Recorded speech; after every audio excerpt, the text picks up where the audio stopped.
100% fee రాయితీతో AI నేర్చుకోవాలనుకుంటున్నారా? Attend quality third gen AI test 2025.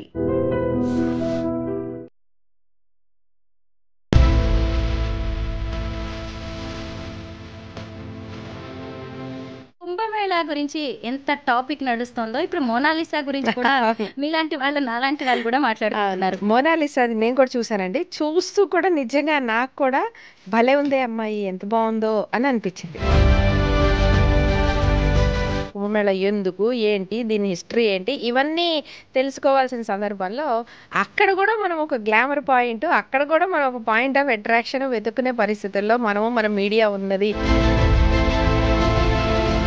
ఈ రోజుల్లో అయితే అందరికీ ఒక ఇన్స్టాగ్రామ్ అకౌంట్ కానీ యూట్యూబ్ ఉండడం అనేది కామన్ అయిపోయింది. అయితే ఈ అమ్మాయికి కూడా ఉన్న ఇన్స్టా కావచ్చు, అలాగే యూట్యూబ్ ఛానల్లో ఫాలోవర్స్ ఇప్పుడు లక్షల్లోకి పెరిగిపోయారు. జనాలకి ఏంటంటే ఇప్పుడు ఒకసారి ఒక అమ్మాయి ట్రెండ్ అయిన వెంటనే, ఒకళ్ళ గురించి తెలిసిన వెంటనే నిన్న ఫోటో చూశారు, నిన్న ఆ అమ్మాయి పూసలు అమ్మాయి వీడియో చూస్తారు, ఇవాళ మోనాలిసా గురించి ఇంకటి ఏదో తెలుసుకోవాలనిపిస్తుంది. ఏం చూపిస్తుందా వెయిట్ చేస్తుంటారు. నిజమే, ఓవర్ నైట్ స్టార్స్ అయిపోయిన వాళ్ళు దీన్ని, ఈ సక్సెస్ని ఎలాగ వాడుకోవాలో తెలియక, ఎలా నిలబెట్టుకోవాలో తెలియక ఫెయిల్ ఉంటారు. కేబీసీలో 7 కోట్లు సంపాదించిన అతను వితిన్ 2 years మళ్ళీ మొత్తం అతను మళ్ళీ జీరోకి అయిపోయాడు.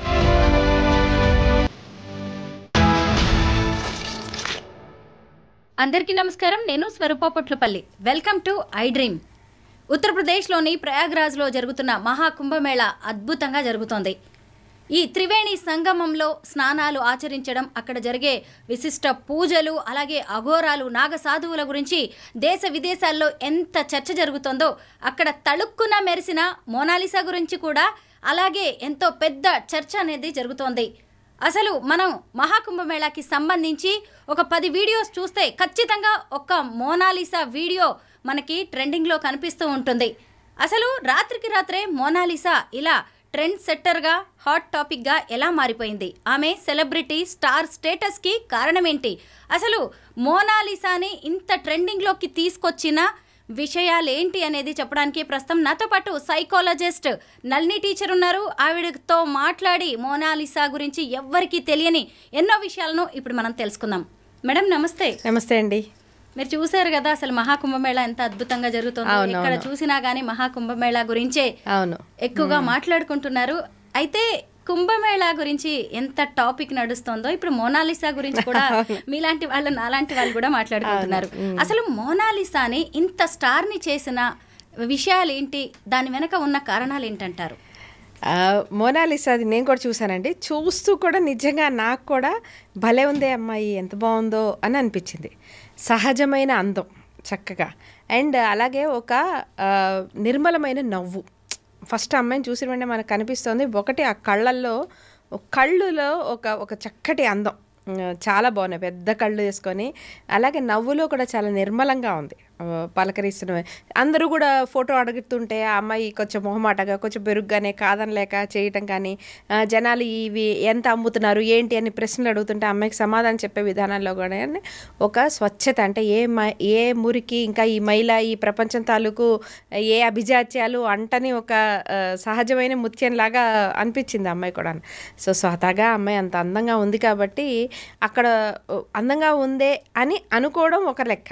కానీ ఏంటంటే కుంభమేళా అనే ఒక ఈ నేపథ్యంలో అలాంటి చోట ఏమవుతుందంటే గ్లామర్ అండ్ మనీ ఎక్కడైనా సరే జనాల అటెన్షన్ లాగుతుంది అనడానికి ఇది ఇంకొక నిదర్శనం. Kumbh Mela is suppose to be మొత్తం అసలు స్పిరిచువల్ థింగ్ అది కదా, అసలు కంప్లీట్గా దైవికమైన సంబంధించింది. అసలు కుంభమేళా ఎందుకు, ఏంటి, దీని హిస్టరీ ఏంటి, ఇవన్నీ తెలుసుకోవాల్సిన సందర్భంలో అక్కడ కూడా మనం ఒక గ్లామర్ పాయింట్, అక్కడ కూడా మనం ఒక పాయింట్ ఆఫ్ అట్రాక్షన్ వెతుక్కునే పరిస్థితుల్లో మన మీడియా ఉన్నది. అంటే మన ట్రెండింగ్ మీడియా, అంటే ఇక్కడ ఒక మీడియానే కాదు, ట్రెండ్. ఎందుకంటే ఎక్కువ సోషల్ మీడియాలో ట్రెండ్ అయిన తర్వాత రెగ్యులర్ మీడియాలో వచ్చిన సందర్భం చూసాం మనం ఇందులో.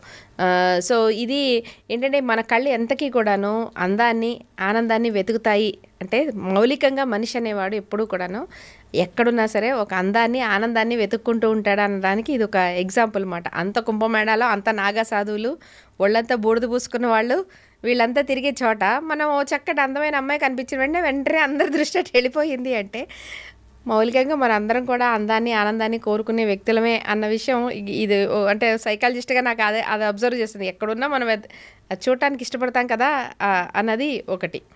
రెండోది ఏంటంటే జనాలకి భావజాలం ఏముంటుందంటే అందము అనేది ఏదో ఒక పర్టికులర్ కులానికో ఒక పర్టికులర్ కేటగిరీకో ఒక పర్టికులర్ ఆర్థికపరమైన స్వావలంబన ఉన్న వారిలో మంచి తెల్లటి చర్మం లేకపోతే మంచి ఈ డ్రెస్సింగ్ వల్లనే అందం వస్తుందని మనకి ఎప్పుడైతే ఒక ఆలోచన ఉంటుందో దాన్ని బ్రేక్ చేసే విధంగా ఉంది. పూసలు అమ్ముకునే అమ్మాయిను అలా చాలా ఆర్థికంగా చాలా ఇంకా దిగువలో ఉన్న ఒక కుటుంబంలో ఉన్న అమ్మాయి ఇంత అందంగా ఉంటుందా అనేది ఒక ఆశ్చర్యం మళ్ళీ. అయితే మనకి లెక్క ప్రకారం తరచి చూసుకుంటే ఇది పెద్ద ఆశ్చర్యకరమైన విషయం కాదు. రవివర్మ పెయింటింగ్స్ ఉంటాయి, మనం చూస్తాము. ఆయన చుట్టుపక్కల ఉన్న ఆడవాళ్ళనే గీసినవి చూసాం కదా మనం.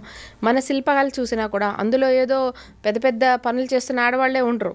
తిలకం దిద్దుకుంటున్న ఆడవాళ్ళు లేకపోతే నాట్యం చేసి జడ వేసుకుంటున్న ఆడవాళ్ళు వాళ్ళనే కదా శిల్పాలుగా మలిచి మనం మంచి శిల్పకళలో చూస్తూ ఉంటాము, పెయింటింగ్స్ చూస్తూ ఉంటాము.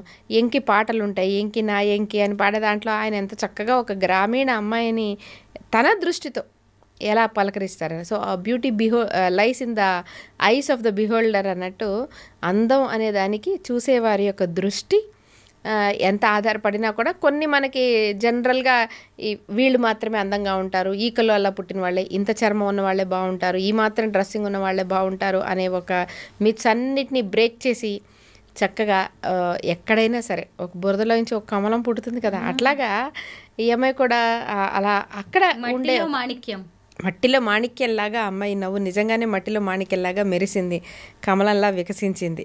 చాలా బాగుందని అనిపించింది. చక్కగా ఉంది అమ్మాయి సహజంగా. అంటే ఏ మెరుగులు దిద్దకుండా కూడా చక్కగా ఉంది. ఇంకా మెరుగులు దిద్దితే ఇంకో చాలా అందానికి నిర్వచనం ఇచ్చుకోగలిగిన మన దేశవాళి మోనాలిసా అనుకోవచ్చు. నిజమే అవును, మన దేశవాళి మోనాలిసా అనుకోవచ్చు. రైట్. అయితే అసలు ఆ తేనె కళ్ళు, స్వచ్ఛమైన నవ్వు, అందమైన అమాయకమైన ముఖం ఆ అమ్మాయిని ఇప్పుడు బ్రౌన్ బ్యూటీని చేసేసింది. మీరు కూడా అన్నారు ఇందాక తెల్లతోలు లాంటి వాటన్నిటిని ఆ అమ్మాయి బ్రేక్ చేసింది అని చెప్పి. అయితే ఇప్పుడు ఇంతకు ముందు ఈ రోజుల్లో అయితే అందరికీ ఒక ఇన్స్టాగ్రామ్ అకౌంట్ కానీ యూట్యూబ్ ఉండడం అనేది కామన్ అయిపోయింది. అయితే ఈ అమ్మాయికి కూడా ఉన్న ఇన్స్టా కావచ్చు అలాగే యూట్యూబ్ ఛానల్లో ఫాలోవర్స్ ఇప్పుడు లక్షల్లోకి పెరిగిపోయారు. ఈ మహాకుంభమేళాలో అమ్మాయి ట్రెండింగ్ అవ్వడానికి ముందు జస్ట్ 100లో ఉండేవాళ్ళు, ఇప్పుడు లక్షలు మిలియన్లోకి వెళ్ళిపోయారు.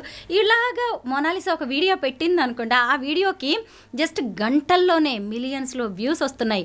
నేను చూశాను మోనాలిసా భోస్లే అనే ఆ అమ్మాయి యూట్యూబ్ ఛానల్ చూస్తే అందులో వాళ్ళ ఇల్లు అంటే ఈ అమ్మాయి మధ్యప్రదేశ్ కు చెందిన అమ్మాయి, ఇండోర్ ఉత్తరప్రదేశ్ వెళ్ళి ఇప్పుడు మహాకుంభమేళా టైం కాబట్టి చాలా మంది అక్కడ అన్ని చిన్న చిన్న వ్యాపారాలు చేసుకుంటారు. ఈ సెలబ్రిటీ స్టేటస్ భయానికి పారిపోయి మళ్ళీ సొంతూరుకు వచ్చింది. మా ఇల్లు ఎలా ఉంటుందో చూడండి అని చిన్న వీడియో పెట్టింది. మీరు చూసారు కదా, మనం మాట్లాడుకున్నాం ఆ వీడియో. చిన్న పూరిల్లు ఆల్రెడీ ఇవన్నీ వచ్చేస్తున్నాయి, అంటే గాసిప్స్ వస్తున్నాయి. ఆమెకు ఆల్రెడీ 10 రోజుల్లో 1 కోటి రూపాయలు సంపాదించేసింది వ్యూస్ ద్వారా. ఇవన్నీ వస్తాయి, ఎందుకంటే సినిమా ఛాన్స్ వచ్చేసింది, ఇంకా అమ్మాయిని మోడలింగ్లో తీసేసుకుంటారు. ఇవన్నీ ఇంకా అదుగో పులి అంటే ఇదిగో తోక అనే రకాలు ఇంకా వచ్చేస్తాయి. సో అయితే మీరు అన్నట్టు సోషల్ మీడియా అటెన్షన్ అనేది చాలా అది ఒక బ్లెస్సింగ్ రూపంలో ఉన్న ఒక థ్రెట్ అండి. అంటే దీవెనగా కనిపించే ఒక శాపం అది. ఎందుకంటే ఇప్పటి వరకు ఆ అమ్మాయి ఉన్న నేపథ్యం వేరే ఉంటుంది, కుటుంబ నేపథ్యం ఉంటుంది. ఆమెకు చదువు ఉందో లేదా మౌలికమైన వరకే చదువు ఉందో అసలు అది కూడా లేదో మనకంతా తెలియదు. అంటే జ్ఞానం గురించి అంటున్నా, చదువు ఉండొచ్చు చదువు ఉండకపోవచ్చు వేరు, లోక జ్ఞానం ఎంత ఉంది, ఆ కుటుంబ నేపథ్యంలో ఎవరు దీన్నంతా హ్యాండిల్ చేయగలిగేంత లాంటి వాళ్ళు ఎవరున్నారు, ఇవన్నీ ఇప్పుడు ఫ్యాక్టర్ అవుతాయి. ఎందుకంటే ఇప్పుడు అటెన్షన్ వచ్చేసింది, లక్షల్లో కోట్లలో వ్యూస్ ఉన్నాయి, అటెన్షన్ వచ్చేసింది. ఇప్పుడు ఏమొస్తాయి వెంటనే మనకి వచ్చేది ఏంటి అంటే ఈ ట్రెండ్ అవుతుంది, కరెక్టే. యూట్యూబ్లో బాగా వ్యూస్ వస్తే 4 డబ్బులు వస్తాయి, అయిపోతుంది. ఇన్స్టాగ్రామ్లో వాటిలో వస్తాయి. మేబీ వెంటనే వస్తుందంటే బ్రాండింగ్ ఇవి వస్తాయి. ఇవి వాడుతున్నాము, ఆమెకు తీసుకొచ్చి కొంతమంది బట్టలు ఇచ్చావు, మరొకటి ఏదో ఇచ్చో, ఇదిగో నేను ఇది వాడుతున్నాను, ఇది బాగుంది, నాకు ఫలానా వాళ్ళు ఇచ్చారంటే మోనాలిసాని ఫాలో అయ్యే వాళ్ళందరూ కూడా మళ్ళీ అలాంటి ఒక బ్రాండింగ్ తాలూకు అడ్వర్టైజింగ్కి వాడుకుంటారు కొంతమంది. మీరు అన్నట్టు సినిమా ఛాన్స్ వచ్చే అవకాశం ఉంటుంది. అవి ఎన్ని వస్తాయి ఏంటి అనే దానికి దేనికి కూడా ఇంక ఇప్పుడు మళ్ళీ ఈ అటెన్షన్ అనేది మళ్ళీ కారణం కాదు. అంటే ఈ అటెన్షన్ సక్సెస్కి కారణం అవుతుందో లేదో మనం చెప్పలేం. ఇప్పుడు సక్సెస్ అనే దాన్ని అందంతోనే చూడాలా? మోనాలిసా బాగుంది, మనం అందరం కూడా అప్రిషియేట్ చేస్తున్నాం. ఇప్పుడు ఆమె యూట్యూబ్ లో వీడియోస్ చూస్తే వాళ్ళ ఇల్లు చూపించింది. అలాగే ఇప్పుడు తను పిండి కలుపుతుంది రొట్టెలు చేసుకోవడానికి, ఆ వీడియోని మిలియన్స్ లో చూస్తున్నారు. అంట్లు తోముతుంది, ఆ వీడియోని చూస్తున్నారు.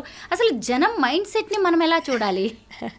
జనాలకి ఏంటంటే ఇప్పుడు ఒకసారి ఒక అమ్మాయి ట్రెండ్ అయిన వెంటనే, ఒకళ్ళ గురించి తెలిసిన వెంటనే నిన్న ఫోటో చూశారు, నిన్న ఆ అమ్మాయి పూసలు అమ్మాయి వీడియో చూస్తారు, ఇవాళ మోనాలిసా గురించి ఇంకటి ఏదో తెలుసుకోవాలనిపిస్తుంది. ఏం చూపిస్తుందా వెయిట్ చేస్తుంటారు. ఇప్పుడు అమ్మాయి ఇల్లు చూపించింది, ఓహో ఇలాంటి ఇంట్లో ఉంటుందా, అయిపోయింది. మళ్ళీ రేపు ఇంకోటి ఏదైనా ఇంకేం తెలుస్తుందా అని వెయిట్ చేస్తారు.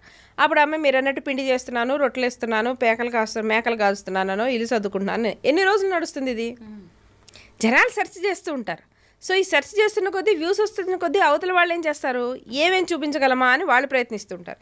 ఇల్లు అయిపోయింది, పశువులు అయిపోయింది, చుట్టుపక్కల అయిపోయింది, ఇవన్నీ అయిపోయినాయి అనుకోండి, నెక్స్ట్ ఏంటి, వాళ్ళు కూడా ఇంకా కాంటెంట్ని అలానే కాంటెంట్ డెవలప్ అవుతుంటుంది. ఇప్పుడు చాలా మనకి యూట్యూబ్లో మనం చూసేవాళ్ళు ఉంటాం కదా, మా ఇల్లు, మా సోఫా, మా ఆయనకి లంచ్ చేశాను, ఇవాళ మా ఆయనకి పప్పు కూర వండాను, మా పిల్లలకి డ్రెస్సులు కొన్నాను, ఇగో మా అమ్మాయికి ఇవి కొన్నాను, ఇవే వాళ్ళు కాంటెంట్ ఎట్లా డెవలప్ చేస్తుంటారు. సో ఈ అమ్మాయి దగ్గర అంత డెవలప్ అవ్వడానికి కావాల్సినంత కాంటెంట్ ఉంటే పర్వాలేదు, మీకు ఇదే వ్యూస్ వస్తే ఇదే కంటిన్యూ అవుతుంటుంది. అమ్మాయి ఇలాంటి పూసలు చేస్తాను, ఇలాంటివి ఇక్కడి నుంచి తెచ్చుకుంటాను, ఇలాంటి కాంటెంట్ అయితే మళ్ళీ చూసే అవకాశం ఉంటుంది. కానీ అమ్మాయి ఇది కాకుండా ఇంకేదైనా రెగ్యులర్గా ఏదైనా కాంటెంట్ చూపిస్తుంది అనుకోండి, ఆబ్వియస్గా వ్యూస్ తగ్గుతాయి. ఇప్పుడు నేననే పాయింట్ ఏంటంటే, ఈ అటెన్షనే ఆ అమ్మాయి కోరుకుంటోంది, ఇదే దీనికి ఫైనల్ ఆబ్జెక్టివ్ అని అనుకోండి, ఇక్కడికి యాక్చువల్గా ఒక హ్యాపీ ఎండింగ్ స్టోరీ అయిపోతుంది. కానీ అటెన్షన్ అనేది ఒక ఇన్వెస్ట్మెంట్ అనుకోండి, ఇక్కడ నుంచి స్టోరీ మొదలవుతుంది. ఓకే, ఈ అటెన్షన్ అనేది ఆమె ఇన్వెస్ట్మెంట్ అయితే సినిమా ఛాన్సులు రావడం, బ్రాండింగ్స్ రావడం, ఇవి రావడం వస్తాయి. ఆ వచ్చినప్పుడు వాటన్నిటిని, ఆపర్చునిటీస్ అన్నిటిని కూడా చక్కగా ఎలాగ సరిగ్గా యూటిలైజ్ చేసుకోవాలి, వాటిని తన ఆర్థికపరమైన ఎదుగుదలకు కానీ, కుటుంబ ఎదుగుదలకు కానీ ఎట్లా వాడుకోవాలి అనేది ఆమెకు స్వతహాగా తెలిసినా, లేకపోతే అమ్మాయిని సరిగ్గా గైడ్ చేసే వాళ్ళు ఉన్నా కూడాను ఈ వచ్చిన అటెన్షన్కి ఒక చక్కటి గోల్ దొరికినట్టు అవుతుంది. కాదు అటెన్షన్ రావడమే ఆమె ఆబ్జెక్టివ్ అయితే, ఈ అటెన్షన్ ఆల్రెడీ ఇప్పుడు వచ్చేసింది కాబట్టి గోల్ పూర్తయిపోయింది. కానీ ఖచ్చితంగా ఎప్పుడైనా అటెన్షన్ కంటిన్యూ చేయడానికి అమ్మాయి రకరకాల కాంటెంట్ రకరకాల డెవలప్ చేస్తూ ఉండాలి. లేకపోతే స్లోగా ఇది తగ్గుతూ ఉంటే మళ్ళీ వేవ్, ఈ మోనాలిసా బదులు ఇంకొద్ది రోజుల్లో మళ్ళీ ఇంకోళ్ళు ఎవరో వస్తూ ఉంటారు. ఎందుకంటే ఇలాంటి నేపథ్యాలు మనం చాలా చూసాము. కుమారి ఆంటీ అని కానీ, బేబీ అనే సింగర్ కానీ, నార్త్లో అంతకుముందు హిమేష్ రేషమియా, రేణు మొండాలని ఒక ఆవిడ భిక్షాటం చేసి ఆవిడ గొంతు ఆ లతా మంగేష్కర్ గొంతుకు దగ్గరగా ఉందని చెప్పేసి ఆమె కూడా ఇలా టిక్ టాక్లో ట్రెండ్ అయితే ఆమె చేత 1-2 ఆల్బమ్స్ కూడా పాడించారు, లేదని కాదు. ఆమె మరీ రోడ్డు మీద భిక్షాటం చేసే పరిస్థితి నుంచి ఎక్కడో ఓ చోట ఉండగలిగే ఆర్థిక పరమైనది వచ్చింది. కానీ ఆమె స్వతహాగా మానసికంగా స్థిమితం లేకపోవడం వల్ల పోయి మళ్ళీ మొదటికే వచ్చిందనుకోండి. కానీ కొంతమంది ఏంటంటే ఆపర్చునిటీ వచ్చిన తర్వాత 4 ఈవెంట్స్ అవి వచ్చిన తర్వాత అవుతారు. ఆ తర్వాత వాళ్ళకి స్వతహాగా ఆపర్చునిటీస్ కంటిన్యూ కాకపోతే మళ్ళీ బ్యాక్ టు దేర్ నార్మల్ లైఫ్కి వచ్చేస్తారు. Back to their normal life వచ్చినా నష్టం లేదు, కానీ దానివల్ల వాళ్ళకి ప్రాబ్లమ్స్ రాకుండా మాత్రం చూసుకోవాలి. నిజమే, ఓవర్ నైట్ స్టార్స్ అయిపోయిన వాళ్ళు దీన్ని, ఈ సక్సెస్ని ఎలాగా వాడుకోవాలో తెలియక, ఎలా నిలబెట్టుకోవాలో తెలియక ఫెయిల్ అయిపోతూ ఉంటారు చాలా మంది. కేబీసీలో 7 కోట్లు సంపాదించిన అతను విత్ ఇన్ 2 years మళ్ళీ మొత్తం అతను మళ్ళీ జీరోకి అయిపోయాడు. అంటే పోగొట్టుకుని 7 కోట్లు సుమారుగా సంపాదించిన అతను ట్యాక్సీలు అది పోయి ఒక 4.5 కోట్లు 5 కోట్లు వచ్చినా కూడాను అది కూడా పోగొట్టుకున్నాడు కదా. సో ఈఎంఐ దాన్ని యూటిలైజ్ చేసుకుంటుందా లేదా, ఈఎంఐ బాధ్యత తీసుకున్న వాళ్ళు సరిగ్గా యూటిలైజ్ చేసుకున్నారా అన్న దాన్ని బట్టి ఇప్పుడు ఈమెకు వచ్చిన ఈ అటెన్షన్ అనేది ఉపయోగపడుతుందా, హాని చేస్తుందా అనేది ఇంకా భవిష్యత్తు చెప్తుంది. రకరకాల ప్రలోభాలు కూడా వస్తూ ఉంటాయి. ఇలా సెలబ్రిటీ స్టేటస్ వచ్చిన వాళ్ళకి, స్టార్స్ అయిపోయిన వాళ్ళకి. ఇప్పుడు సినిమా ఛాన్స్ అంటున్నారు, 16 ఏళ్ల పిల్ల, ఏమో ఎటు వెళ్తుందో, ఎలా వాడుకుంటారో, ఎలా ఎక్స్ప్లాయిట్ చేస్తారో, మనలాంటి వాళ్ళకి ఇలాంటి భయాలు ఉన్నాయి. కానీ వాళ్ళు ఎప్పుడు ఊహించని జీవితం కదా. ఇప్పుడు మనం కూడా చాలా మందిని చూస్తున్నాం, ఇన్స్టాలో కావచ్చు, యూట్యూబ్లో ఏవో వీడియోస్ పెట్టేసి, రీల్స్ పెట్టేసి వాళ్ళని వాళ్ళు సెలబ్రిటీస్గా ఫీల్ అయిపోయి జీవితాలను నాశనం చేసుకుంటున్నారు చాలా మంది ఉన్నారు. ఇప్పుడు మోనాలిసా విషయంలో మీరు ఏం చెప్తారు? ఆ అమ్మాయికి ఇచ్చే సజెషన్స్ ఏంటి మీరు? ఇప్పుడు ఆ అమ్మాయి అందం ప్రాతిపదిక మీద అమ్మాయికి బ్రాండింగ్ వచ్చినా, సినిమా అవకాశాలు వచ్చినా, మరి ఇంకేదైనా యాక్టింగ్ వచ్చినా ఫస్ట్ ఆ అమ్మాయికి ఇష్టమై ఉండాలి. ఆ అటెన్షన్ ఆ అమ్మాయి ఎంజాయ్ చేయగలిగేది అయి ఉండాలి. ఇక్కడ చాలా సందర్భాల్లో అటెన్షన్ ఇనీషియల్గా బాగానే ఉంటుంది, కానీ కంటిన్యూస్గా అదే అటెన్షన్ వస్తే వాళ్ళ జీవితాన్ని ఆస్వాదించడం కోల్పోయే ఒక ప్రాబ్లం ఉంటుంది. ఆ అటెన్షన్ అందరికీ ఎప్పుడు కూడా పాజిటివ్గా తీసుకోలేరు అందరూ కూడాను. ఇప్పుడు మనం పెద్ద పెద్ద స్టార్స్ వాళ్ళ పిల్లలే ఉన్నారనుకోండి, వాళ్ళు సినిమా హీరోలు అవ్వడం చాలా ఈజీ, కానీ వాళ్ళు చేయడం ఇష్టపడక ఆ ఫీల్డ్లో కాకుండా వేరే అదర్ ప్రొఫెషన్స్ చూసుకుంటున్న వాళ్ళ ఇప్పటి స్టార్ క్రెడిట్స్లో చాలా మందిని చూడట్లా. ఎందుకంటే వాళ్ళకు ఒక పీస్ఫుల్ అండ్ కామ్ లైఫ్ కావాలి. మాకు ఈ గ్లోరీ మేము we don't want to get identified by hundreds of people అవసరం లేదు. అంటే వాళ్ళ నాన్న గొప్ప స్టార్డమ్ ఉన్నా, వాళ్ళ అమ్మ గొప్ప స్టార్డమ్ ఉన్నా, వాళ్ళు మాత్రం ఒక calm and private life lead చేయాలనుకునే వాళ్ళని మనం చాలా మందిని చూస్తాం. అలాగా మోనాలిసాకి ఇప్పుడు అటెన్షన్ వస్తుంది, అమ్మాయి ఇప్పుడు ఇష్టపడుతుంది, కానీ జీవితాంతం ఇదే ఒక అటెన్షన్ ఉండేలాంటి ఒక జీవితాన్నో కెరీర్నో అమ్మాయి కోరుకుంటుందా? ముందు ఆ అమ్మాయికి ఆ అమ్మాయిని ఇది ఎవరైనా అడిగే వాళ్ళు కావాల్సి, నీకు ఇలాంటి లైఫ్ కావాలి, ఎలాంటి లైఫ్ కావాలి. ఆబ్వియస్గా ఇప్పుడు మీరు అన్నట్టు 16 ఏళ్ళు 18 ఏళ్ళ పిల్ల అన్నప్పుడు ఆబ్వియస్గా వాళ్ళ అటెన్షన్ని కోరుకుంటారు. సో అవకాశాలు అద్దిపుచ్చుకోవడంలో ఏ తప్పు లేదు. అది అందం ప్రాతిపదిక మీద అవ్వనివ్వండి, ఈ బ్రాండింగ్ అవనివ్వండి, సినిమా అవనివ్వండి, ఏదైనా అవనివ్వండి. 4 డబ్బులు ఆ అమ్మాయి అందం మీద ఆధారపడి ఆ అమ్మాయికి చక్కటి ఆపర్చునిటీస్ వస్తే ఆ అమ్మాయి దేనికో భయపడి దీన్ని వెనక్కి తీసుకోవాల్సిన అవసరమేం లేదు. కాకపోతే ఎవరు హ్యాండిల్ చేస్తున్నారు, ఈ అమ్మాయిని అడ్డంగా పెట్టుకొని వాళ్ళు సంపాదించాలని కోరుకుంటున్న వాళ్ళు ఉన్నారా, అక్కడ యాక్చువల్గా డిసైడింగ్ ఫ్యాక్టర్ అవుతుంది. ఎందుకంటే ఈ అమ్మాయి మీరు అన్నారు 16 ఏళ్ళు అన్నారు, 16 ఏళ్ళ అమ్మాయికి ఒకవేళ రేపు పొద్దున ఏదైనా సినిమా ఛాన్స్ వచ్చినా ఎన్ని డబ్బులు వచ్చాయి, ఏం వచ్చాయి, ట్యాక్స్ ఎక్కడ కడుతున్నారు ఏంటి, ఇవన్నీ ఆలోచన ఉంటుంది కదా. ఖచ్చితంగా ఇలా ఉన్నప్పుడు రాబందులు వచ్చేస్తారు. ఇప్పుడు చూడండి, మనకి ఇక్కడ ఒక లేక్ వస్తుంది అని అన్నారు అనుకోండి, ఆ లేక్ ఇంకా తవ్వడం మొదలుపెట్టరు, కాలం ఇంకా తవ్వడం మొదలుపెట్టరు, లేక్ వ్యూ అపార్ట్మెంట్స్కి ఆల్రెడీ ఇక్కడ అడ్వాన్సులు తీసేసుకోవటం అనేది మనం చూస్తూ ఉంటాం రియల్ ఎస్టేట్ లాంటి ట్రెండ్స్లో.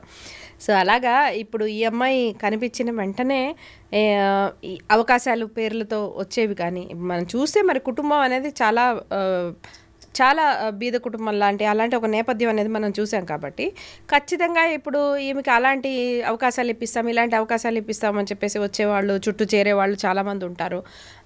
అలాంటి వాళ్ళ చేత మోసపోకుండా జాగ్రత్త పడడం అనేది బేసిక్గా ఆ అమ్మాయి బాధ్యత అవుతుంది. ఆమెని ఒకవేళ తల్లిదండ్రులు కేర్ తీసుకోవటం, ఈ బాధ్యత తీసుకుంటే మాత్రం వాళ్ళ బాధ్యత అవుతుంది. ఎక్కువగా మనం ఇలాంటి కేసెస్లో చూస్తుంటాం. అందులో సినిమా ఇండస్ట్రీ లాంటివి ఏంటంటే, అదిగో అక్కడ అవకాశాలు ఇప్పిస్తాం, ఇక్కడ అవకాశాలు ఇప్పిస్తామని అమాయకులు ఊర్ల నుంచి వచ్చిన వాళ్ళ దగ్గర డబ్బులు తీసుకొని ఎలా మోసాలు చేయడం అనేది మనం రెగ్యులర్గానే చూస్తాం. సో అలాంటి వాళ్ళు వచ్చే అవకాశం ఉంటుంది. లేదని ఈమెకి డబ్బులు వచ్చేసినా కూడా ఆ డబ్బుల్ని మళ్ళీ ఎలాగా తన జీవితాన్ని మెరుగుపరచుకోవడానికి ఒక లాంగ్ టర్మ్ డెవలప్మెంట్ కోసం చూసుకోవాలి అనేది ఆమెకు తెలిసి ఉండాలి. ఇలాంటివన్నీ కూడా కొంచెం క్వశ్చన్స్ అవుతాయి. అంటే మన అబ్జర్వేషన్కి మనం అంటే కాలానికే వదిలేయచ్చు. దీన్ని చక్కగా ఉపయోగించుకున్న వాళ్ళు, సద్వినియోగపరచుకున్న వాళ్ళు ఉన్నారు. ఇప్పుడు మనం ఒక తరం హీరోయిన్స్ వాళ్ళందరినీ చూసామంటే, ఇప్పుడు పాతకాలం హీరోయిన్స్ చూసామంటే వాళ్ళెవరు కూడా ఏ బ్యాక్గ్రౌండ్ నుంచి వచ్చిన వాళ్ళు కాదు. అక్కడో ఇక్కడో ఎవరో ప్రొడ్యూసర్, ఒక డైరెక్టర్, కెమెరామెన్, అరే చూడటానికి బాగుంది, కెమెరాకి ఫేస్ బాగుంది అని అనుకొని ఇలా పిక్ చేసుకున్న వాళ్ళే. సో మనం మహానటి సావిత్రి గారు కానీ ఇలాంటి వాళ్ళు ఎవరిని చూసుకున్నా ఒక ఫోటోలోనో ఒక దీంట్లోనో అద్భుతంగా బాగున్నారు అని అనుకొని వాళ్ళకి అవకాశాలు వచ్చిన వాళ్ళే. అలాంటి స్టోరీనే ఇది. కాకపోతే వాళ్ళు ఎంత లెగసీని దీన్ని ఉపయోగపెట్టుకుంటారో, ఆపర్చునిటీస్ ఎలా వాడుకుంటారు అనేది దాని మీద ఆధారపడి ఉంటుంది. మ్యాక్సిమం వాళ్ళకి ఏ నష్టం జరగకుండా వీలైనంత ఈ అటెన్షన్ అమ్మాయి జీవితం మెరుగుపడటానికి ఉపయోగించుకుంటే బాగుంటుంది అనేది మనందరం కోరుకోవాలి. అంతే. మీరు అన్నది నిజమే. ఎందుకంటే మోనాలిసా పెద్దగా చదువుకోలేదు, పేద కుటుంబం, యాక్షన్ రాదు, ముందు వెనక సపోర్ట్ చేసే వాళ్ళు కూడా లేరు. ఇప్పుడు వచ్చిన ఈ స్టార్డమ్ చూసుకొని ఇదే మనల్ని జీవితాంతం నిలబెడుతుంది అనుకొని అసలు భూమి మీద కాళ్ళు వదిలేసి పైన ముంబై వెండి తెర మీద వెలిగిపోవాలని అత్యాశకు పోవడం కూడా మంచిది కాదు. అత్యాశకు పోవడం ఒకటి. ఇప్పుడు సోషల్ మీడియాలో కూడా మనం చూస్తాం, అన్ని రకాల వాళ్ళు ఉంటారు, కాంటెంట్ డెవలపర్స్.